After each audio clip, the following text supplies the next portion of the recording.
Auzubillahiminash-shaytanir-rajim. Bismillahir-rahmanir-rahim. Assalamu alaikum dear students. My name is Mudassir Gulzar, lecturer Pakistan Studies. तो base group of colleges के इस platform से मैं आज आपसे मुखातिब हूँ और आज का जो बेटा मुताला पाकिस्तान में हमारा जो टॉपिक है वो यूनिट नंबर 5 है हमारा। और इस यूनिट नंबर 5 के अंदर हम पाकिस्तान की administration structure of Pakistan and the concept of good governance के हवाले से पढ़ेंगे।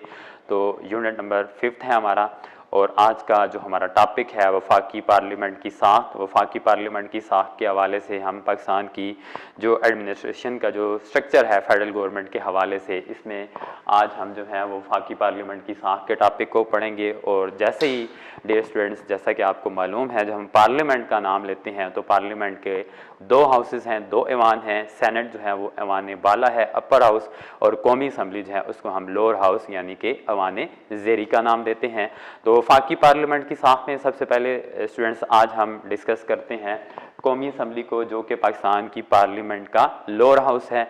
और इस कौमी असम्बली के लोअर हाउस जो है ऐवानी ज़ेरी, इसके जो टोटल मेम्बरान्स हैं कौमी असम्बली के वो 342 होते हैं। तो कौमी असम्बली क्या है, क्या काम है इसके, क्या इख्तियारात हैं और ये पाकिस्तान के एडमिनिस्ट्रेशन के हवाले से इसका क्या किरदार है, ये चीज़ें हम पढ़ते हैं। तो सबसे पहले तो लोअर हाउस है कौमी असम्बली पाकिस्तान का, और उसके बाद 342 मेंबर्स हैं। और इन 342 मेंबर्स को जो है वो बालिहाज आबादी जो है पूरे पाकिस्तान के अंदर जो है वो छोटे छोटे हलकों में डिवाइड कर दिया जाता है। और कौमी असम्बली का मेंबर बनने के लिए भी जो है वो 25 साल की एज लिमिट है। कोई भी शख्स जो कौमी असम्बली का मेंबर बनना चाहता है उसके लिए जो बुनियादी शर्त है कि वो पाकिस्तानी शहरी हो और 25 साल उसके लिए एज लिमिट है। और उसके बाद जो है इन 342 जो हलके होते हैं इनके अंदर जो है वो हर वो शख्स जो कि बालिग रायदेही यानी कि 18 साल की उसकी एज लिमिट हो और उसका आईडी कार्ड बना हो, वो इस इंतखाबी मुहिम के अंदर अपना जो वोट के ज़रिए से किसी भी उम्मीदवार को जो है वो वोट कास्ट कर सकता है। तो अक़लियतों से ताल्लुक़ रखने वाले जो आपके उम्मीदवार होते हैं इनकी भी 10 सीटें जो हैं वो रिज़र्व होती हैं, मखसूस होती हैं। जितनी भी मिनॉरिटीज़ हैं पाकिस्तान की, नॉन मुस्लिम्स हैं, इनके हवाले से जो इनका कोटा है वो इनकी 10 सीटें जो हैं वो रिज़र्व हैं। उसके बाद हम बात करें तो ख़वातीन जो हैं पाकिस्तान की, तो जनरल परवेज़ मुशर्रफ ने जो इनको नुमाइंदगी दी 1973 के आइन के अंदर अमेंडमेंट करके, पहले कौमी असम्बली के अंदर जो है ख़वातीन की नशिस्तें कम थी। अब जो मौजूदा सूरत हाल के अंदर हम बात करें तो ख़वातीन के लिए जो फेडरल गवर्नमेंट के अंदर जो आपका कौमी असम्बली है इसके अंदर जो है वो ख़वातीन के लिए जो रिज़र्व सीटें हैं वो 60 हैं। तो टोटल 342 में से 70 सीटें जो हैं वो रिज़र्व हैं, 10 सीटें जो हैं वो अक़लियतों के लिए, मिनॉरिटीज़ के लिए रिज़र्व हैं, और 60 जो सीट्स हैं वो रिज़र्व हैं ख़वातीन के लिए।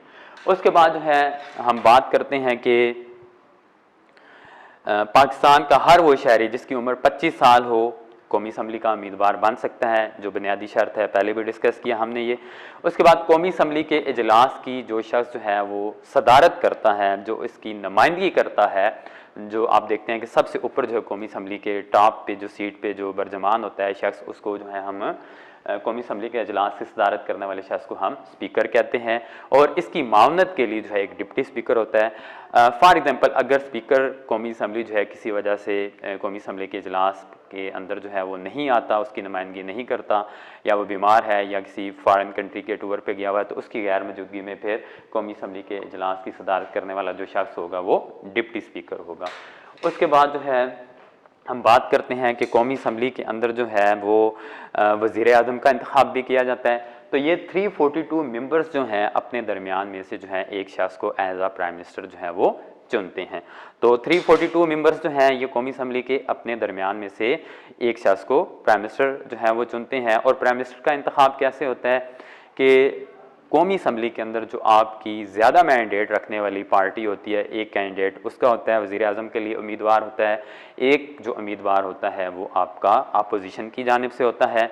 अब 342 में से कौमी असम्बली के मेंबर्स जिसको ज़्यादा वोट देते हैं वही आपका जो है कौमी असम्बली का वज़ीर आज़म भी बनता है। ज़्यादातर देखने में यही आता है कि जो अक्सरियती पार्टी होती है जिसके पास ज़्यादा मैंडेट होता है, वज़ीर आज़म भी उसी ही पार्टी का होता है और अक्सरियती पार्टी का वो कह लें कि मेन लीडर भी होता है। ठीक है।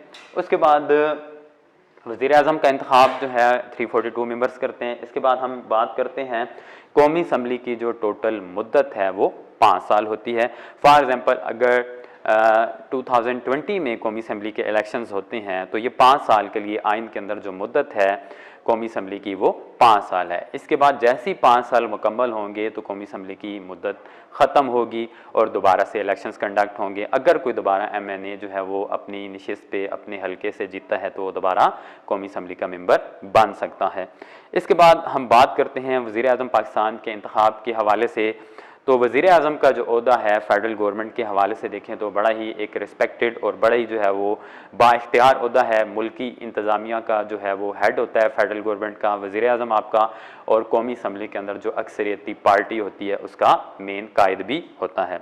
और प्राइम मिनिस्टर के जो इख्तियारात हैं, जो पावर्स हैं, इस हवाले से बात करें तो जो प्रेसिडेंट ऑफ पाकिस्तान है, प्रेसिडेंट ऑफ पाकिस्तान जो है प्राइम मिनिस्टर ऑफ पाकिस्तान का मशरा जो है वो मानने का पाबंद होता है, यानी कि वज़ीर आज़म के इख्तियारात जो हैं वो सदर से ज़्यादा हैं और सदर जो है वो वज़ीर आज़म से मशवरा करने का पाबंद भी होता है।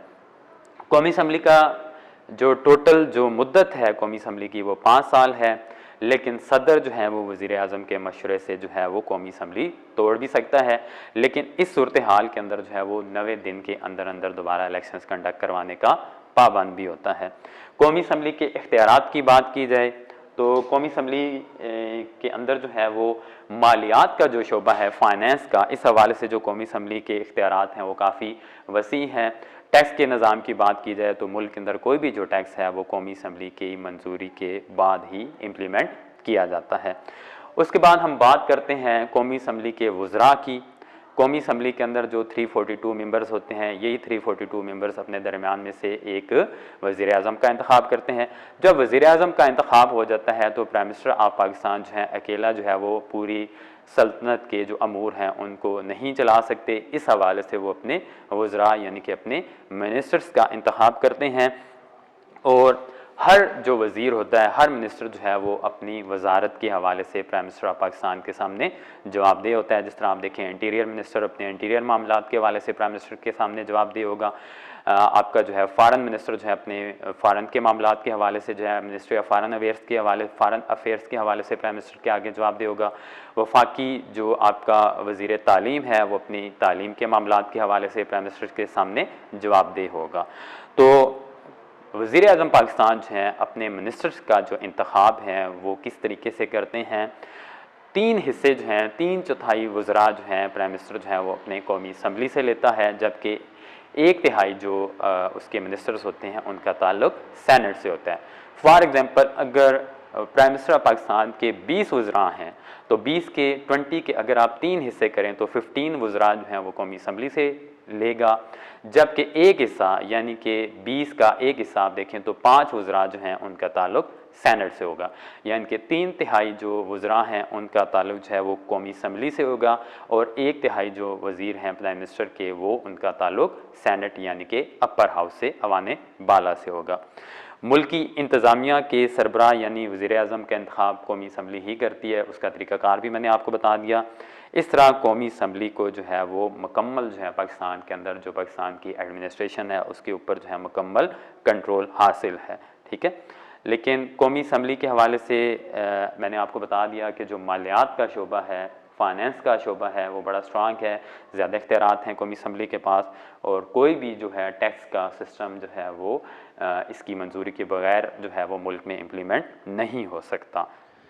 डियर स्टूडेंट्स, हमने यहाँ पे फेडरल गवर्नमेंट का जो एडमिनिस्ट्रेशन स्ट्रक्चर है इसके हवाले से पहले हमने कौमी असम्बली जो कि आपका पार्लियामेंट का लोअर हाउस है इसके हवाले से बात की। इसका जो स्ट्रक्चर क्या है, ये कैसे काम करती है और आपके MNAs जो हैं वो कैसे अपॉइंट होते हैं और कौमी असम्बली के इख्तियारात क्या हैं। इसके बाद डियर स्टूडेंट्स हम बात करते हैं जो अवाने बाला है यानी कि सेनेट। पार्लियामेंट के 2 हाउसेस होते हैं। अगर हम पार्लियामेंट की साख के हवाले से बात करते हैं तो कौमी असम्बली जो है वो आपका लोअर हाउस होता है, जबकि आपकी वफाकी पार्लियामेंट का जो है वो अपर हाउस जो है इसे हम ऐवान बाला यानी कि सेनेट का नाम देते हैं और सेनेट के मेंबरान की जो टोटल तादाद है वो 104 होती है, यानी कि सेनेट के जो मेंबर्स होते हैं 104 इसके सेनेटर्स होते हैं।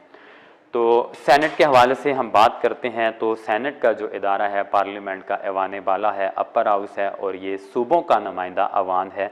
कौमी असम्बली में आप लोग जो हैं आम शहरी जो है वो अपने वोट की ताकत से MNA को सिलेक्ट करता है। जबकि सेनेट के हवाले से बात करें तो स्टूडेंट्स जो सेनेट का मेंबर है उसको जो है वो सूबों के जो वज़रा होते हैं यानी कि आपकी सूबाई असम्बली के सूबों के जो सूबाई असम्बली के जो आपके MNAs होते हैं वो सेनेटर्स का इंतखाब करते हैं। ठीक है, तो पार्लियामेंट का अवान बाला, दोबारा मैं ये बात यहाँ पे रिपीट कर रहा हूँ, पार्लियामेंट का अवान बाला यानी कि सेनेट जो है सूबों का नुमाइंदा अवान है, ये सूबों की नुमाइंदगी करता है और सूबों का नुमाइंदा अवान है और सेनेटर्स का जो इंतखाब है वो सूबाई असम्बली के जो आपके MPAs होते हैं, मेंबर प्रोविजनल असम्बली, सूबाई असम्बली के जो उम्मीदवार जो आपके मेंबर्स होते हैं वही जो है आपके सेनेट का जो मेंबर्स होते हैं उनका इंतखाब करते हैं। सेनेट के अंदर हम देखते हैं कि तमाम जो छोटे या बड़े सूबे हैं उनके अंदर सेनेटर्स की तादाद जो है वो बराबर होती है। जबकि कौमी असम्बली के अंदर हम बात करते हैं तो कौमी असम्बली के हवाले से मैंने आपको बताया था कि कौमी असम्बली के जो हल्के हैं उनको बालिहाज से आबादी जो है वो डिवाइड किया जाता है। इट्स मीन्स के डियर स्टूडेंट्स अगर हम देखते हैं कि तमाम सूबों के पाकिस्तान की अगर बात की जाए तो सूबा पंजाब जो है आबादी के हवाले से पाकिस्तान का सबसे बड़ा सूबा है। अब कौमी असम्बली के हल्कों को हमने डिवाइड किया बालिहाज आबादी, तो अंडरस्टूड बात है कि अगर हम पंजाब की बात करते हैं तो पंजाब की आबादी ज़्यादा है। इट्स मीन अगर पंजाब की आबादी ज़्यादा है तो पंजाब को जो है ज़्यादा MNAs भी यहाँ पे ज़्यादा होंगे, आबादी ज़्यादा है तो यहाँ पे नुमाइंदगी भी ज़्यादा हुई होनी चाहिए।